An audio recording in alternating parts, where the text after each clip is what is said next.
जय श्री राम दोस्तों। मेरे चैनल स्पिरिचुअल दादी में आपका एक बार फिर बहुत बहुत स्वागत है।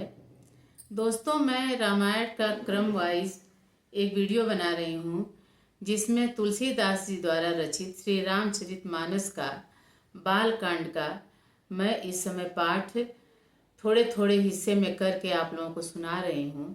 तो पिछले वीडियो में मैंने सुनाया था कि भगवान शिव दूल्हा बने हैं और उनके जो गढ़ हैं उनको दूल्हा बना करके सजाए हैं और बारात देवता लोग ले करके हिमाचल जी के घर पहुँचे हैं। तो वहाँ पे जितने बाराती देखने गए हैं तो शिव जी का रूप देख करके सब बच्चे भाग भाग करके अपने घर चले गए हैं। अपनी माताओं से कहे हैं कि माता, वो दूल्हा नहीं आया है, वो तो भूत आया है, प्रेत आया है, वो खुद यमराज आया है। लेकिन फिर सब जब देवी देवता लेकर के उनको भगवान शिव को लेकर के जब हिमाचल के घर पहुँचे हैं तो जितने अगवान लोग आए थे वो सभी बाराती को लेकर के जनवासे में लेकर के चले हैं। तो आगे की चौपाई में तुलसीदास जी कहते हैं कि लय अगवान बारात ही आए, दिए सबहि जनवास सुहाए, मैना शुभ आरती संवारी, संग सुमंगल गावहि नारी। अगवान लोग बारात को लिवाए हैं, उन्होंने सबको सुंदर जनवासे ठहरने को दिए हैं। मैना पार्वती जी की जो माता हैं वह अपनी थाली शुभ आरती की थाली सजाई है। उनके साथ जो स्त्रियां हैं वह उत्तम मंगल गीत गा रही हैं। कंचन थार सोह बर पानी, परिछन चली हरहि हर्षानी, विकट वेश रुद्रहि जब देखा, अवलन उर भय भयहु विसेखा। सुंदर हाथों में सोने का थाल सुशोभित है। इस प्रकार मैना हर्ष के साथ शिव जी का परछन करने चली हैं। जब महादेव जी को भयानक वेश में देखा है तब तो स्त्रियों के मन में बड़ा भारी भय उत्पन्न हुआ है। भाग भवन पैठी अति त्रासा, गए महेशु जहाँ जनवासा, मैं ना हृदय भयहु दुख भारी, लीन ही बोली गिरीश कुमारी। बहुत ही डर के मारे भाग कर वे घर में घुस गईं और शिव जी जहाँ जनवासा था वहाँ चले गए। मैना के हृदय में बड़ा दुख हुआ। उन्होंने पार्वती जी को अपने पास बुला लिया।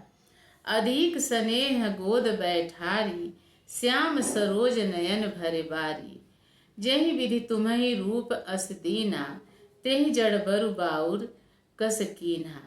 और अत्यंत स्नेह से गोद में बैठाकर अपने नील कमल के समान नेत्रों में आंसू भर कर कहती हैं, जिस विधाता ने तुमको ऐसा सुंदर रूप दिया है उस मूर्ख ने तुम्हारे दूल्हे को बावला कैसे बनाया है। जिस विधाता ने तुमको सुंदरता दी उसने तुम्हारे लिए वर बावला कैसे बनाया। जो फल कल्प वृक्ष में लगना चाहिए था वह जबरदस्ती बबूल में लगाया जा रहा है। मैं तुम्हें लेकर पहाड़ से गिर पड़ूंगी, आग में जल जाऊंगी या समुद्र में कूद पड़ूंगी। चाहे घर उजड़ जाए और संसार भर में अपकीर्ति फैल जाए, पर मैं जीते जी इस बावले से तुम्हारा विवाह नहीं होने दूंगी। तुलसीदास जी आगे लिखते हैं कि भई विकल अबला सकल, दुखित देख गिरिनार, करि विलाप रोदति बदति, सुता स्नेह संहार। हिमाचल की स्त्री मैना जी जो थी वह दुखी हो करके, उनको दुखी देख करके सब जो स्त्रियां वहाँ पे थीं वो बहुत ही व्याकुल हो गई, दुखी हो गई। मैना अपनी कन्या को स्नेह को याद करके विलाप करती हुई और रोती हुई कह रही हैं कि नारद कर मैं काह बिगारा, भवन मोर जिन्ह बसत उजारा, अस उपदेश उमहि जिन्ह दीन्हा, बौरे बरहि लागी तप कीन्हा। उन्होंने नारद जी को वह कोसती हैं, कहती हैं कि हे नारद, मैंने तुम्हारा क्या बिगाड़ा था कि तुमने मेरा बसा बसाया घर उजाड़ दिया और तुमने पार्वती जी को ऐसा उपदेश दिया और उस बावले बर के लिए तुमने पार्वती जी से इतना कठोर तपस्या करवाया। साचे उनके मोह न माया, उदासीन धनु धाम न जाया। पर घर घालक लाज न भीरा, बांझ की जान प्रसव कै पीरा।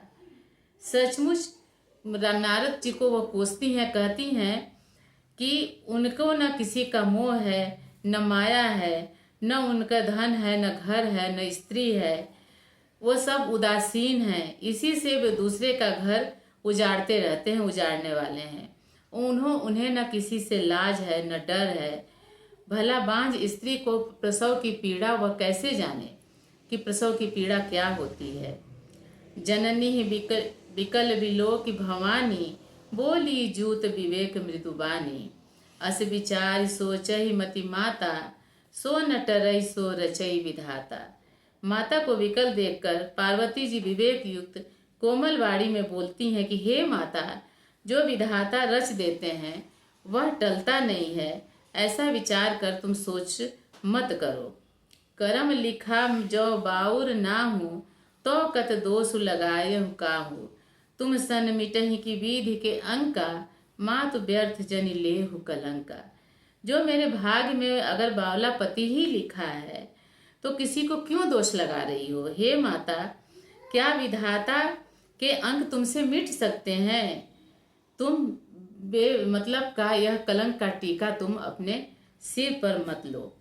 वह अपनी माता को समझाती हैं कि कलंक मत लो, रोना छोड़ो। यह अवसर विषाद करने का, दुख मनाने का नहीं है। मेरे भाग्य में जो दुख सुख लिखा है उसे मैं जहाँ जाऊंगी वही पाऊंगी। पार्वती जी के ऐसे विनय भरे कोमल वचन सुनकर सारी स्त्रियां सोचने लगीं कि भांति भांति से विधाता को दोष देकर आंखों से आंसू बहाने का कोई मतलब यहाँ पर नहीं है। तेहि अवसर नारद सहित अरु ऋषि सप्त समेत, समाचार सुनि तुहिन गिरी, गवने तुरत निकेत। इस समाचार को सुनते ही हिमाचल उसी समय नारद जी और सप्तऋषियों को साथ लेकर के अपने घर गए विचार विमर्श करने के लिए। अब आगे के का बालकांड का चौपाई मैं आपको आगे आने वाले वीडियो में बताऊंगी। जय श्री राम। दोस्तों, मेरे इस चैनल को कृपया सब्सक्राइब करिएगा, वीडियो को लाइक करिएगा। फिर मिलते हैं आगे की वीडियो में। जय श्री राम।